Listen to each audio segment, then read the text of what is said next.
Hello. So basically, I just wanted to make a small video as a guide for those who are doing the cylinder challenge, of which is to be done after lesson 5 and before lesson 6, right? And it's basically one of the most common mistakes that I do notice with the cylinder challenge is, well, the convergences and the divergences. So what do you mean by that? What I mean by that is simply in the later half, I'll start with the later half since it's a more major problem. In the later half, you're supposed to start with a box, right? So for example, you make this and it do needs to be somewhat equal in length, right? I'm just going to do a very rough version just so you guys have an idea what I'm talking about.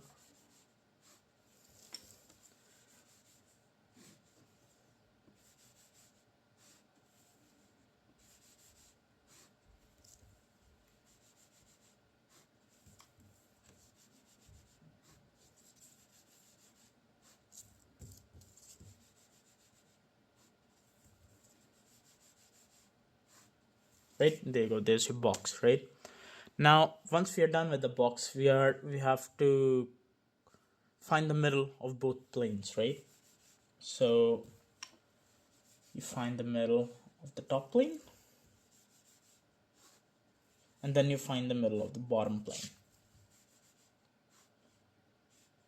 and then you draw a line through it representing the minor axis.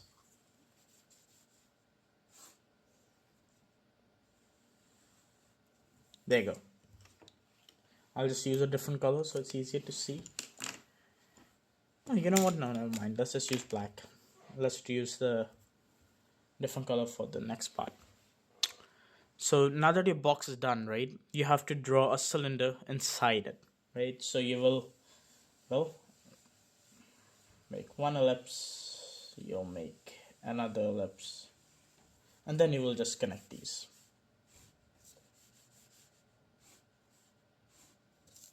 And you will hatch one side. You have to do this hatching with ghosting, by the way. Don't do it like me. I'm just giving you an example, right? This is where the actual problem begins. Most people suck at doing this, at doing the checking method, right? So one of the main checking method is like obviously your box, right? So you will draw your normal convergence lines, right, off the box that you always do draw.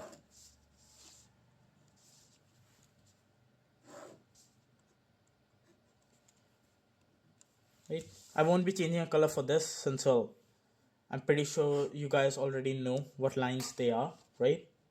So there's no point in me spending too much time on those.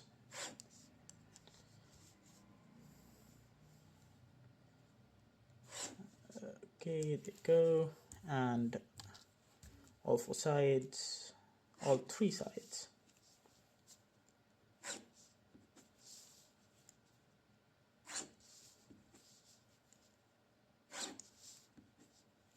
There you go. All lines are done, right? Now you need to draw a few more lines in order to properly, like, make the box, do the checking properly, right? One is the minor axis, right, which is a line which will follow this direction and will split the ellipse equally in two, right? So for here, the minor axis of this line should be around here. Similarly, the minor axis of this is way off. It should be actually around here at least. I often see people like, this is the minor axis. I've often seen people draw the minor axis like this. You won't do it like that, okay? Do it in the direction of your actual minor axis and don't take it so far that it looks ridiculous, right? The next what you have to do is measure, well, sorry, not measure.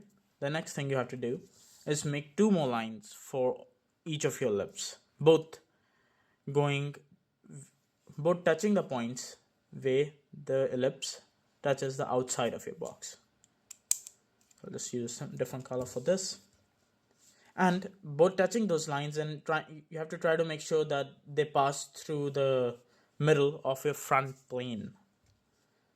So for example, these two marks touching here, and these two marks, this is not touching, but you can obviously see that it will likely touch around here. So this is way too off because this is touching over here, this is touching over here, right? This is the main gist of the checking that you have to do every time you're done.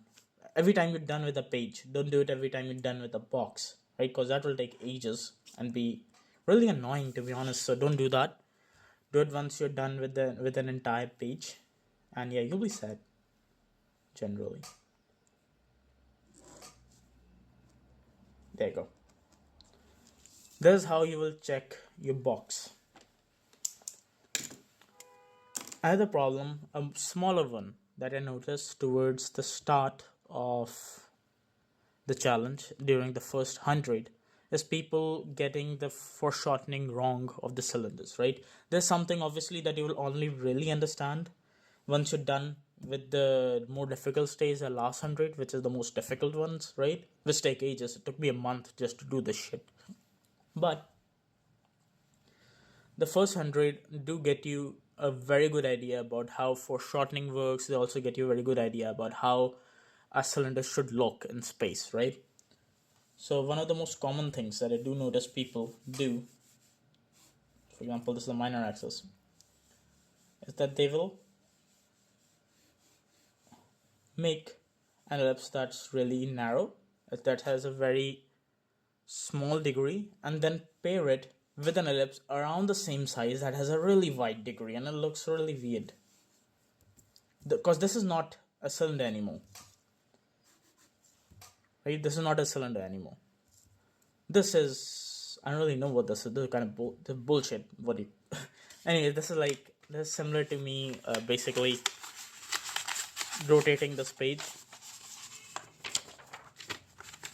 This is like me rotating this page, right? This is me rotating this page and taking one of the sides and bending it like that. This is circular, this is bended. We don't want that. We want a proper cylinder in perspective, right? So when you are going to draw a cylinder, and it's all warped now, but anyways, it should get the point across. When you do draw a cylinder, you have to make sure that both sides aren't so far apart that they look really weird, and if they are, they're foreshortened correctly, right? So for example, I'll do the same. This time I'm gonna make the front very narrow, right? But then the side that's further apart, right, I will make that really small as well as really wide, so that would be appropriate considering the foreshortening. Okay.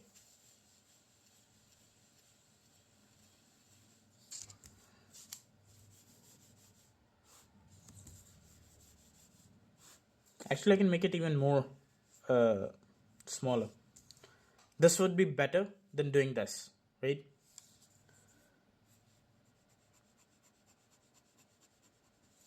Let's switch this page.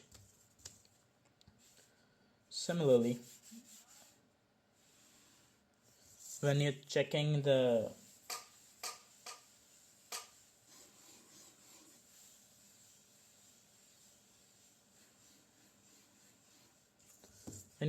minor axis of these cylinders, similar to what we did before, I'll just use a crayon so it's easy to see. Similar to what we did before, you will check it along this axis, in the sense you will check it in this direction. It's not a good idea for them to go like that, right? So check it along this line and try your best to make it fit along this line. If it doesn't, well, then take more care next time, right? So in simple terms, this will be like that, and this will be a bit like that. It's better for them to go in a similar direction than for them to go in a completely opposite direction. Okay? And yeah, that's about it. See ya.